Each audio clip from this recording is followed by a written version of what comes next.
In today's lecture, I am going to discuss board plot. तो board plot basically हम किसी भी closed system की स्टेबिलिटी डिटरमाइन करने के लिए प्लॉट करते हैं और ये plot basically two separate plot होता है। कितना प्लॉट होता है? बहुत दो। पहला प्लॉट होता है मैग्नीट्यूड। मैग्नीट्यूड किस में? Magnitude in dB value and magnitude in dB value versus omega. और दूसरा प्लॉट होता है phase angle. Phase angle versus frequency.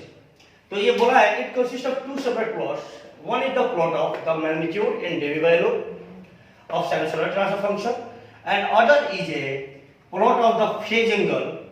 Full stop. Both plots plotted against the frequency. अब ये बोर्ड प्लॉट जिस ग्राफ पेपर पर प्लॉट करते हैं बाबू, उस ग्राफ पेपर का नाम है semi log graph paper. Semi log graph paper. अब इसका नाम है सेमी, मतलब सेमी से आधा। तो सेमी लॉग ग्राफ पेपर में जो दो स्केल होता है अपने पास, पहला होता है ये अपने पास एक्स एक्सिस और ये वाई एक्सिस। तो सेमी लॉग एक्सिस में ये एक्सिस होता है लॉगरिथमिक स्केल। किसका स्केल होगा? लॉगरिथमिक स्केल होता है। और ये अपने पास होता है लीनियर स्केल। कौन सा स्केल होगा? Linear scale. इसलिए इसको बोला जाता है सेमी लॉग ग्राफ पेपर। तो इस ग्राफ पेपर में दो प्लॉट हम लोग प्लॉट करते हैं। पहला प्लॉट है बाबू अपने पास, पहला प्लॉट होता है magnitude in dB value. Magnitude in dB value मतलब 20 log जी जे ओमेगा इंटू एच जे ओमेगा। ये मैग्नीट्यूड डीवी वैल्यू में कन्वर्ट करने के लिए फॉर्मूला होता है बाबू, 20 log लेते हैं वर्सेस फ्रीक्वेंसी। फ्रीक्वेंसी किसमें होता है? लॉग ओमेगा में, लॉग ओमेगा में। दूसरा होता है फेज एंगल वर्सेस फ्रीक्वेंसी। और अगेन फ्रीक्वेंसी किसका बाबू? Log omega. तो कैसे प्लॉट बनाते हैं? अब ये सेमी लॉग पेपर में क्या मार्किंग हम अडॉप्ट करते हैं, थोड़ा सा हम सेमी लॉग पेपर के बारे में बात करते हैं। तो सेमी लॉग पेपर में क्या मार्किंग हम मार्क करते हैं, थोड़ा सा बेसिक चीज देख लेते हैं। देखिए, अगर हमारे पास सेमी लॉग पेपर देखा जाए तो कुछ पेपर ऐसा होता है जिसमें ये होता है एक्सिस लॉग ओमेगा एक्सिस का। किसका? Log omega.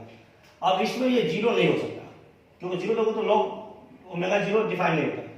तो इसको मान लेता है 0.01 या 0.1 किसी हुआ, ये 20, 40, 20 dB। आप अपने अकॉर्डिंग मार्क कर सकते हो 40 dB, 60 dB। मैग्नीट्यूड का प्लॉट मिल जाता है, मैग्नीट्यूड -20 dB, -40 dB और -30। ये मैग्नीट्यूड के प्लॉट में मार्क करते हैं। ये होता है मैग्नीट्यूड प्लॉट। अगर इसको हम कोई भी ग्राफ बनाएंगे तो ये मैग्नीट्यूड प्लॉट होता है, इसको हम बोलते हैं मैग्नीट्यूड प्लॉट। क्या बोलते हो बाबू? Magnitude plot versus frequency. दूसरा प्लॉट इसका बनता है फेज एंगल। अब फेज एंगल में इसी एक्सिस में ये मैं हटा देता हूं। अब इसी एक्सिस में ये फेज एंगल में क्या किया जाता है, इसी ग्राफ पेपर को -180 डिग्री से स्टार्ट होता है। अब -180 डिग्री ऊपर तो -150, ये अपने अकॉर्डिंग आप ले सकते हो, -170 जो भी ले सकता है। मैं 31 का लेता हूँ, 120 -90, नीचे भी आओगे तो -210, -240, -270। तो इस प्लॉट को हम लोग बोलते हैं phase angle versus frequency plot. यही दो प्लॉट अपने पास होता है बोर्ड प्लॉट में। अब बोर्ड प्लॉट में कैसे ड्रॉ करते हैं बाबू? तो बोर्ड प्लॉट ड्रॉ करने का जो रूल होता है वो फ्रीक्वेंसी रिस्पॉन्स एनालिसिस वाला होता है। क्या करते हैं? सबसे पहला स्टेप होता है draw the procedure to draw board plot. अब बोर्ड प्लॉट ड्रॉ करना है तो सबसे पहले हम क्या करते हैं, put S = j omega in GS into HS। GS into HS कौन सा होता है? Open loop transfer function. दूसरा हम क्या करते हैं इसका? मैग्नीट्यूड किस वाले हो गए? Taking magnitude. अगर मैं इसको m से बोल दूं, m = mod जी जे ओमेगा एच जे ओमेगा। और अगर मैग्नीट्यूड किस वैल्यू चाहिए? डीवी वैल्यू में। डीवी वैल्यू मैग्नीट्यूड होगा 20 log mod जी जे ओमेगा एच जे ओमेगा। ये अपने पास मैग्नीट्यूड आ गया, किस वैल्यू का, डी वैल्यू पर। थर्ड अपने पास निकालते हैं इसका फेज एंगल। अब फेज एंगल हम लोग किसी भी कॉम्प्लेक्स में पढ़ा है कि phi equal to tan inverse imaginary part by real part. Yes चलो, यस। फोर्थ अपने पास होता है varying the frequency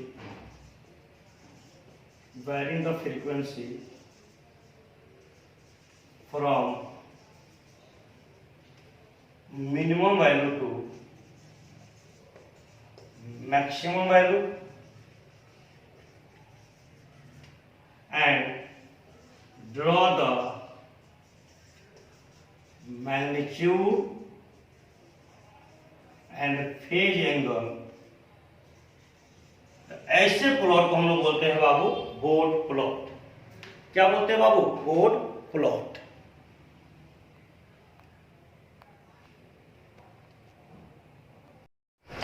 अब अपने पास कुछ बेसिक बोर्ड प्लॉट होते हैं।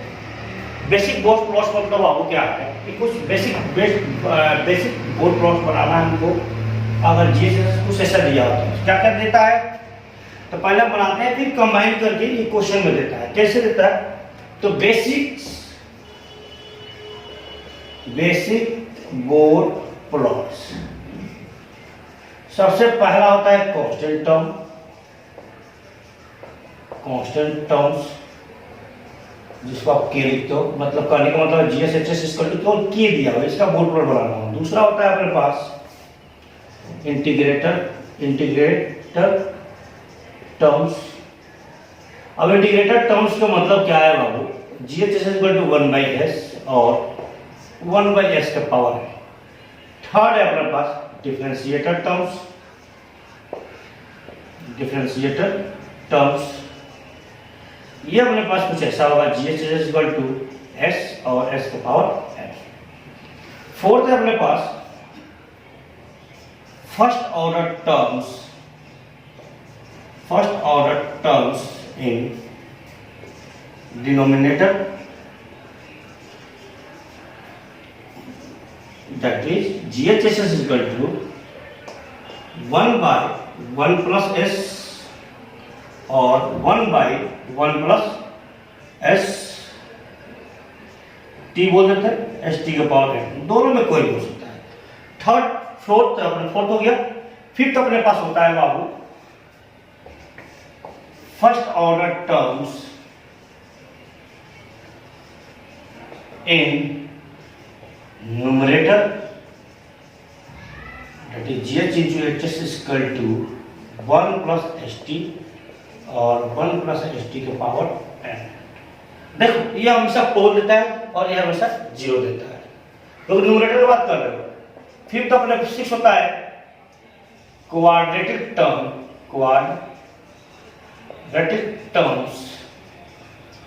इन डिनोमिनेटर,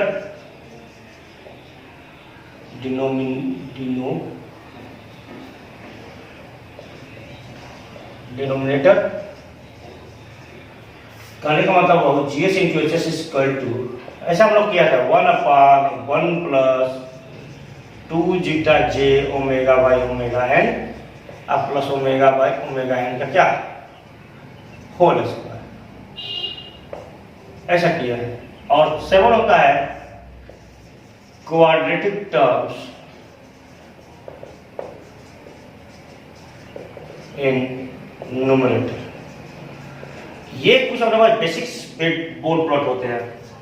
क्या लिखेंगे, GH into H S equal to 1 plus 2 zeta J omega by omega N plus J omega by omega N का होल स्क्वायर। ये कुछ टर्म्स अपने पास अवेलेबल है। अब इस सारे टर्म्स का हमें बोर्ड प्लॉट मतलब बेसिक बोर्ड प्लॉट बनाने के मिलता है, उसके बाद सारे को कंबाइन करके बोर्ड प्लॉट पूछता है।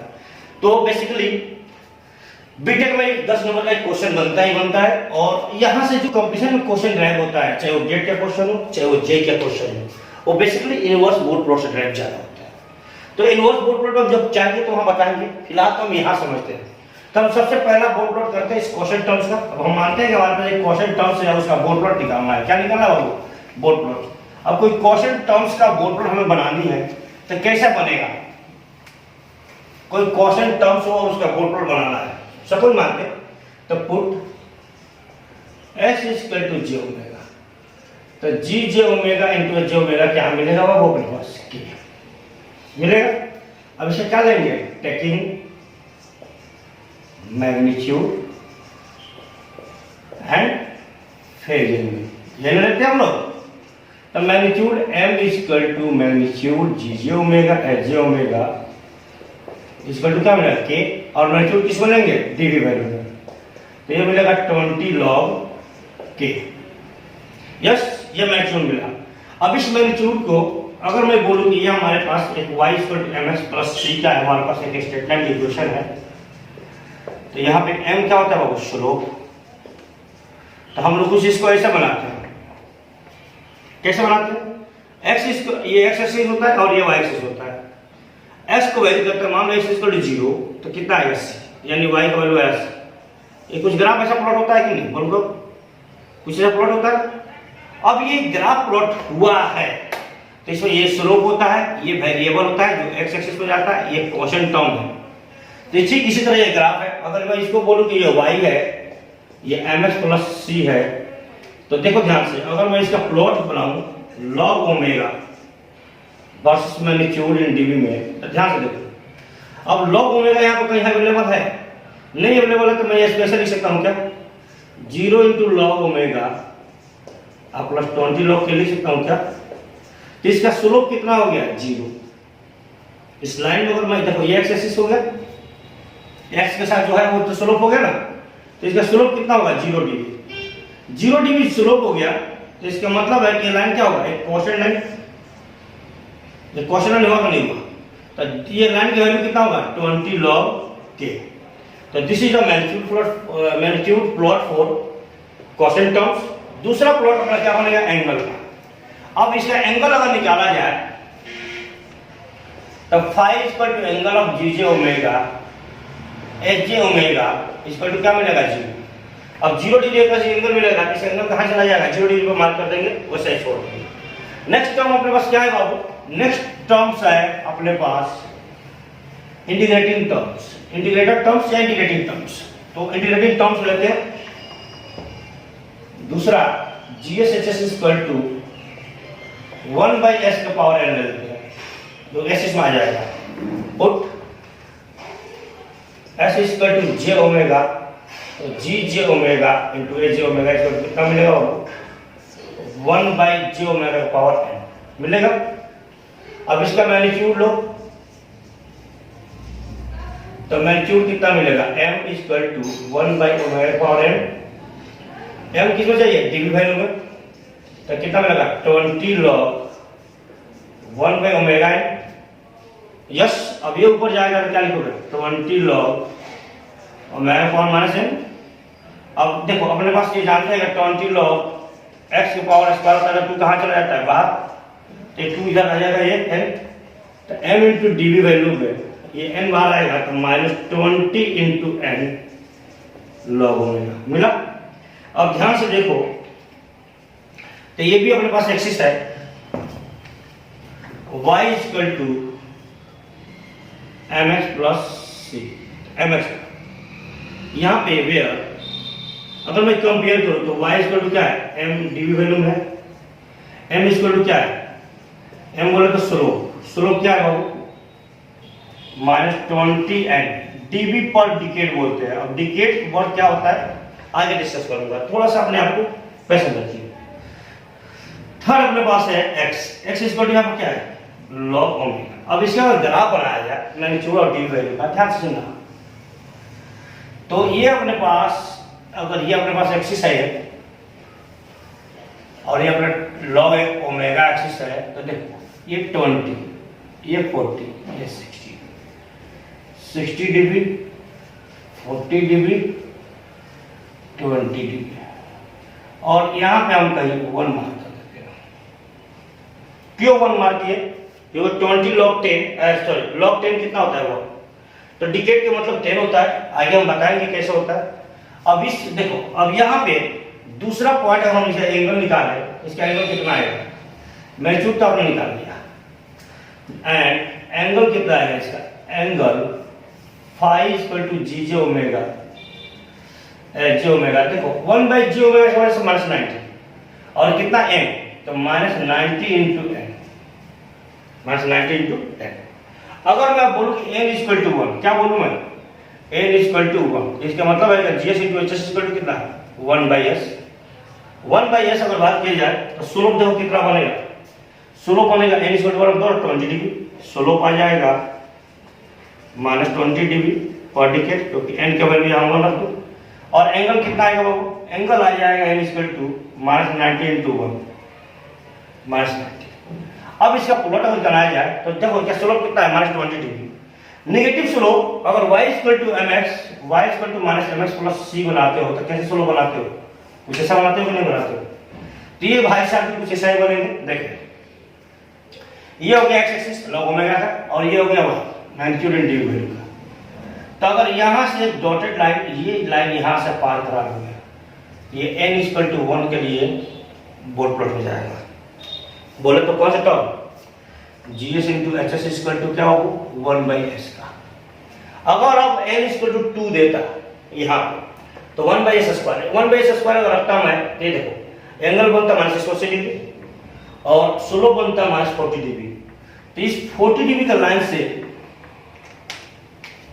स्केल रख के मिलाना है बाबू, ये इसको क्रॉस करा दो तो ये लाइन बनेगा माइनस 40 डिग्री पर डिकेड, और ये n इक्वल टू किस पर आ जाएगा 2 पे।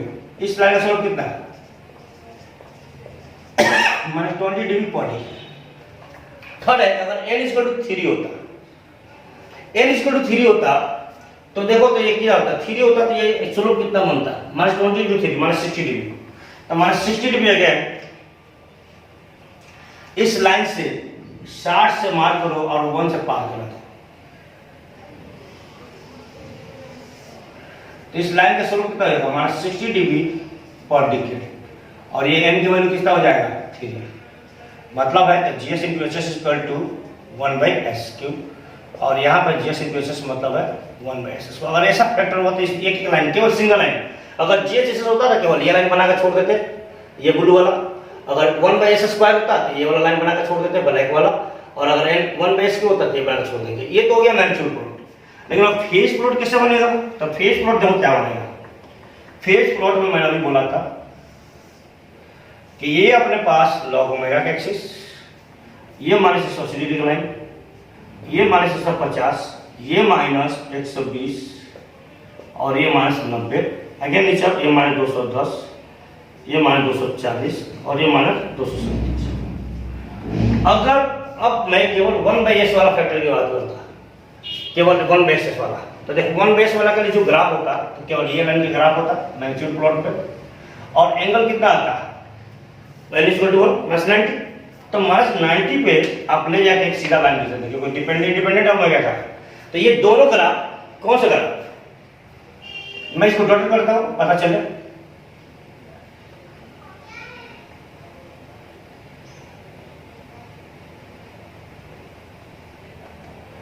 तो ये ग्राफ और ये ग्राफ बोल दोगे तो केवल किसका हो जाएगा, G S equal to 1 by S का बोर्ड प्लॉट हो जाएगा।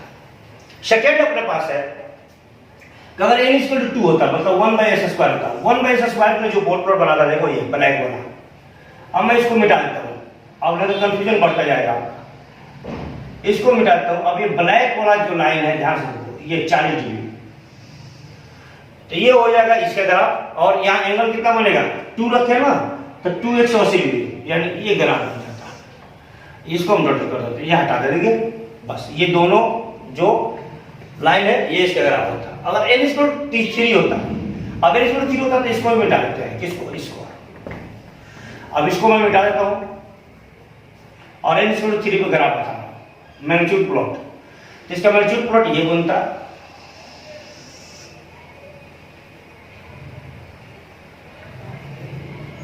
ये हो गया 1, और इसका मैग्नीट्यूड प्लॉट में एंगल का ग्राफ क्या बनता है, ये ग्राफ बनता सिंपल।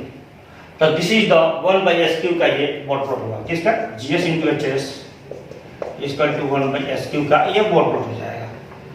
थर्ड अपने पास आता है बाबू डिफरेंशिएटर।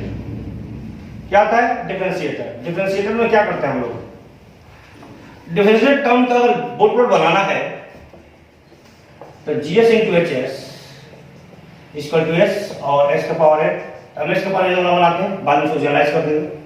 तो put S equal to J omega, ये रूल बताया था, तो G J omega into J omega equal to J omega का पावर एन। अब इसे क्या करना है, taking magnitude and phase angle, magnitude and phase angle लेना है। तो मैग्नीट्यूड क्या मिलेगा, देखो मैग्नीट्यूड मिलेगा,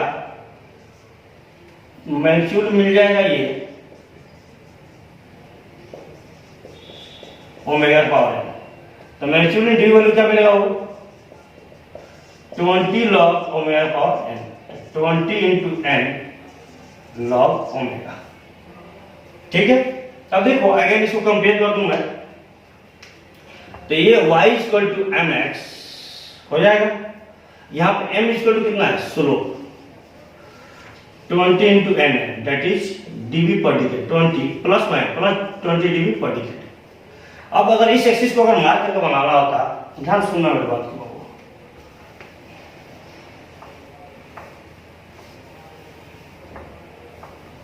तो इसको कहां से मार्क करते हैं, -20 dB, -40 dB और -60 dB। तो 20 dB पार कर दीजिए, ये आ गया अपना पास s G S into H S equal to S का, यहाँ एन की वैल्यू कितना हो जाएगा, एन की वैल्यू 1 हो जाएगा, एन की value 1 G s H s. अब इसमें एंगल कितना आएगा, वो एंगल देखो तो एंगल फाइव इक्वल टू आ जाएगा G J omega into H J omega equal to 90 into plus 90। अब प्लस 90 इस तो इसको बियॉन्ड चला जाएगा, प्लस 90 कहाँ चला जाएगा, देखो -180। अब मैं इसको बोलता हूँ तो -150 60 लिखा लेता हूँ, 50 नहीं 120 60 का, तो ये हो जाएगा -60, ये हो जाएगा 0, फिर 0 के बाद ऊपर कहाँ चला जाएगा, ऊपर चला जाएगा 60 डिग्री, फिर चला जाएगा 120 डिग्री, तो यहाँ पे कहीं 90 आएगा, ये अपना प्लॉट बन जाएगा। ये दोनों प्लॉट अपना केवल इसका बन जाएगा GS into H equal to S का। थर्ड है, अगर एन का पावर 2 होता तो स्लोप कितना होता 40, तो 40 डिग्री स्लोप यहां से पार होता एन इक्वल टू 2 के लिए, और एंगल कितना है तो 180 और ऊपर जाता। अगर एन इक्वल 3 होता तो 60 डिग्री स्लोप बनता एन इक्वल टू 3। तो ये अपने पास बोर्ड प्लॉट होगा इसका डिफरेंशिएटर का, ये डिफरेंशिएटर का बोर्ड प्लॉट होगा। यहां से हम लोग एक बात पता चला कि अगर पोल्स होता है और पोल्स होगा तो पोल्स कितना डिग्री का स्लोप दिया बाबू, पोल्स हमेशा कंट्रीब्यूट करता है, नोट कर लेता हूं क्योंकि ऑब्जेक्टिव क्वेश्चन पूछ रहा है, पोल्स हमेशा कंट्रीब्यूट करता है -20 डिग्री, एक पोल्स 1 पोल्स कितना, 1 पोल जो कंट्रीब्यूट करता है वो -20 डिग्री, और एक जीरो जो कंट्रीब्यूट करता होता है +20 डिग्री पर डिग्री। अब अगर ऑब्जेक्टिव क्वेश्चन बोलता है कि किसी से ट्रांसफर फंक्शन है 0 से 5 वो है और पोल 3 वो है, तो ओवरऑल स्लोप बतानी है। तो ओवरऑल स्लोप देखो तो 3 इंटू -20 और +5 इंटू 20, तो -60 + 100 कितना आ जाएगा, वो 40 डिग्री पर डिकेड। तो जो फाइनल लाइन का स्लोप होगा वो होगा कितना, 40 डिग्री पर डिकेड। ये जेपी गुप्ता में क्वेश्चन है और ऑप्शन गलत है, उसको आप रेक्टिफाई कर लीजिएगा बाबू।